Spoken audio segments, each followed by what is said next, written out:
Like I said, again, my name is Bryant Tan. I'm here from the Youth Empowerment Fund, which is a really unique fund within the San Francisco Department of Children, Youth, and their families.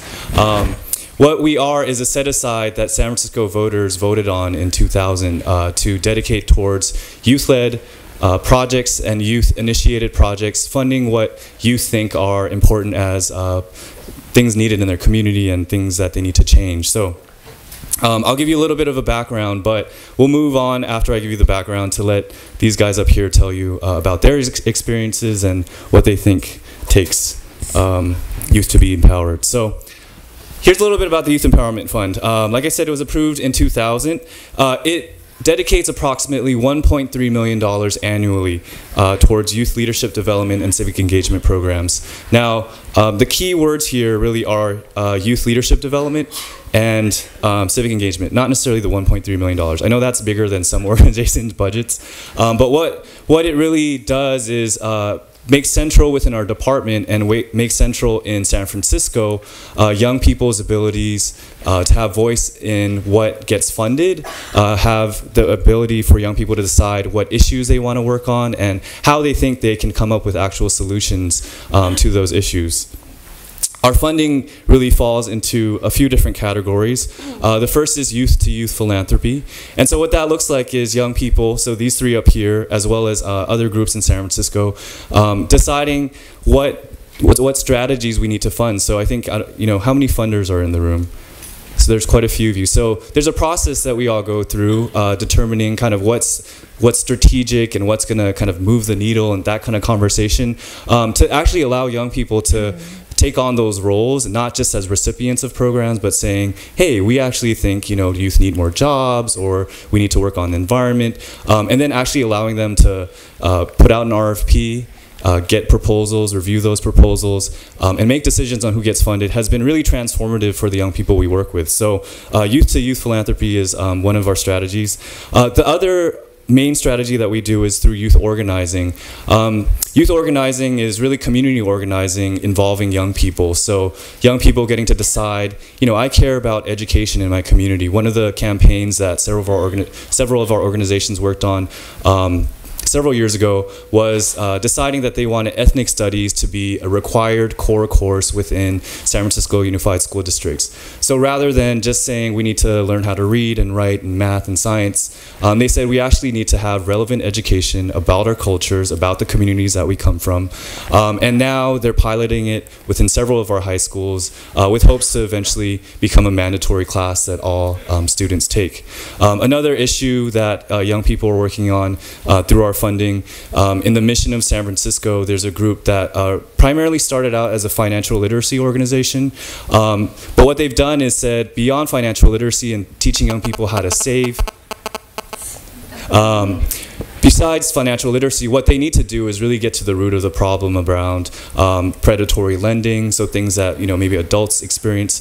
So what they did was go down the streets that they walk every day to survey and see how many stores and what kind of businesses were there.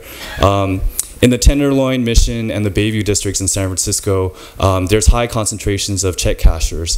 So people who may not have their own bank accounts. So these young people were really armed to say, hey, we're going to survey what's going on in the community.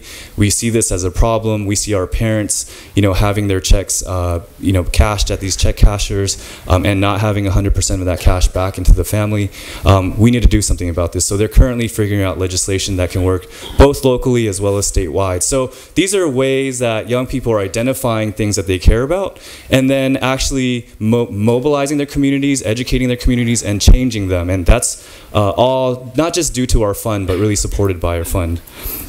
The last couple things I'll point to, so mini grants for youth-led projects is similar to youth philanthropy, but the frame that I want you all to think about this is not just as youth as grant makers, but youth saying, hey, I actually want to create a project, whether it's a community service project, a play or a performance at school, or deciding that they want to you know, support their local basketball team that plays at midnight and doesn't, you know, gets people off the street. Young people get to apply to other young people and say, here's what our proposals are. So youth get to be grant makers and youth get to actually write proposals to get funding. And many do, and I think these guys can tell you a little bit more about that in a second. The last thing that we do is really engage young people in civic engagement and in sort of the democratic process. We have several youth advocacy initiatives where we bring students to City Hall to meet with their elected officials and city departments.